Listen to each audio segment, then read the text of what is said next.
All right, welcome back to the channel. It's your boy Fanon, and in this video, we're going to be in the 147-pound division where Errol Spence Jr. rumors abound. We're going to dismiss one of them, but also talk about what one of my favorite boxing experts gave as his opinion for what Errol Spence Jr. has to do to win the Terrence Crawford rematch. Let's talk about that in this video.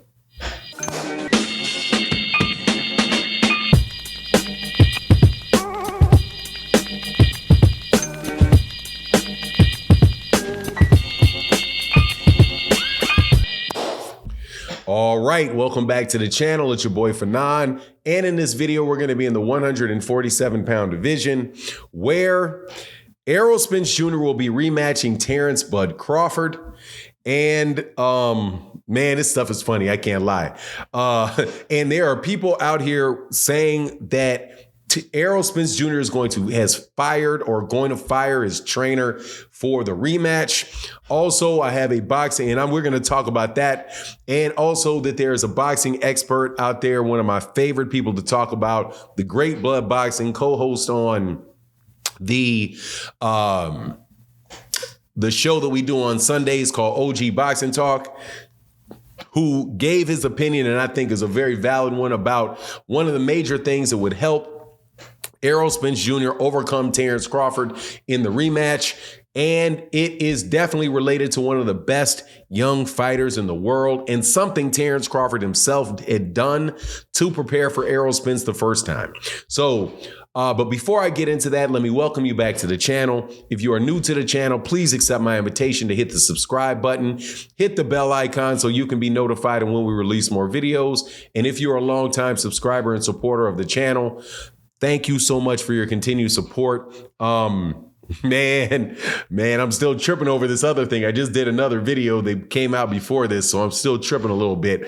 But let's get into this, okay? So first and foremost, there's a video going out there and conversations going out there and people asking me questions about Errol Spence Jr. and his preparation for the fight coming up. I suspect it's going to be either December 9th or December 30th between Errol and Terrence Crawford for the not for the undisputed title, but in a rematch of their fight that took place for the undisputed title. It would be for undisputed if the fight's going to be at 147, but if not, if it's going to be at 154, then that's going to not be the case. Because none of the belts will be on the line at 154 pounds. However, in the lead-in, people are speculating that Errol Spence Jr. needs to make changes in his camp and that he will or has made a change in a camp. The first relates to his trainer, 2022 Trainer of the Year, Derek James, and whether or not he's going to fire Derek James. Well, this portion of the video is going to be very, very short. No, that is absolutely ridiculous. There's no reason to believe that he is going to do that heading into a fight 4 months from now, or that he's going to do that at all, because the reason for his poor performance against Terrence Crawford has absolutely nothing to do with Derek James, and making a switch that quick is not going to help him at all. It's just going to add more confusion. That's absolutely positively ridiculous, and you can flush that down the toilet. And it honestly, to me, it really just comes off as a way to insult and tear down Errol Spence Jr. and people in the PBC, because as we know, Derek James is probably the most prominent trainer that there is that is associated, who have multiple fighters associated with the PBC. Now, he also has fighters associated with Golden Boy and Ryan Garcia and Matchroom in Anthony Joshua, but you get my point. Forget it. But he does. Main three fighters that he's had is Errol Spence Jr., Jermell Charlo, and Frank Martin, all of the PBC. Don't hold your breath waiting on that. That's ridiculous. Now, on the other hand, though, there is a suggestion out there about what Errol Spence Jr. should do different in this training camp going into the fight with Terrence Crawford. And there's something that I agree very, very much with. He should, in my opinion, right, seek out a sparring partner that would be the best at mimicking Terrence Crawford. in his size, his length, his speed, his style. And that is one of the best fighters that's at that weight class at 147 pounds, who also could use some world class top-notch sparring himself in Jaron Ennis. And Jaron Ennis, I have a suspicion. I don't know Jaron Ennis. I don't know Bozy Ennis, but I have listened to them in the past and talk about how the difficulties that they have had getting quality sparring. That would be quality sparring. That would be nothing short of quality sparring with Errol Spence.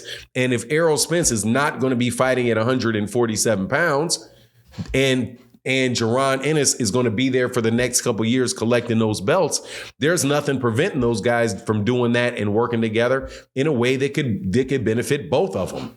But specifically, it would benefit Errol Spence Jr. because Terrence Crawford most definitely if you think of anybody that can give you hard fighting at a high level and mimic what Terrence Crawford can do, it's him. He fights as well in the southpaw stance as the orthodox stance. He is very, very fundamentally sound. He's defensively very, very tough to hit. His reflexes are definitely on par with Terrence Crawford's, the whole nine, to get the timing, to get everything set.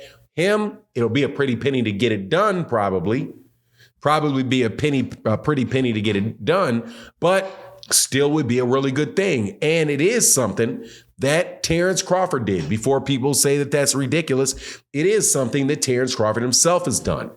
Terrence Crawford has sparred with Shakur Stevenson and trained with Shakur Stevenson for the Errol Spence Jr. fight.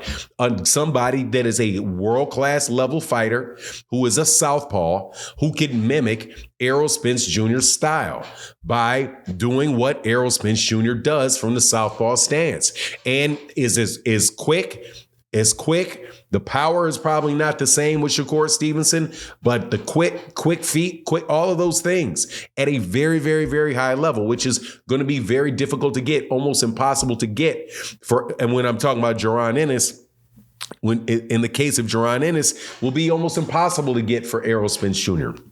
So I think that would be a marvelous idea, and something that he should most definitely consider doing is getting Jaron Ennis. Now, the other thing here is that we just got a wild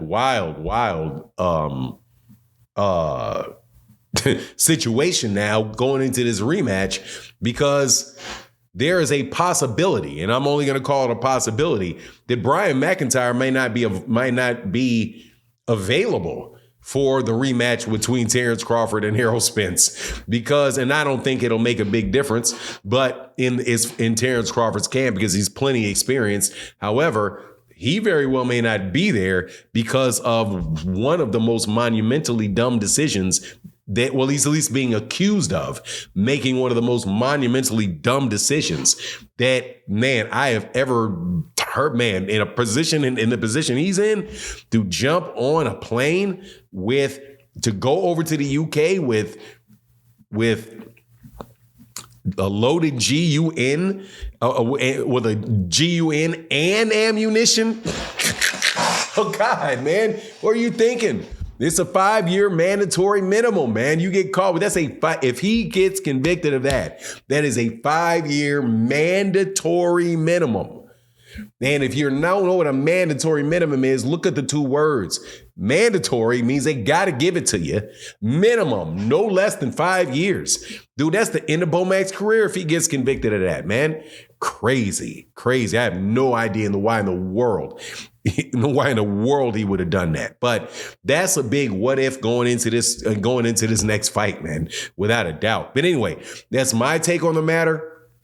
Please let me know what you think in the comment section. And with that, I'm out. Deuces.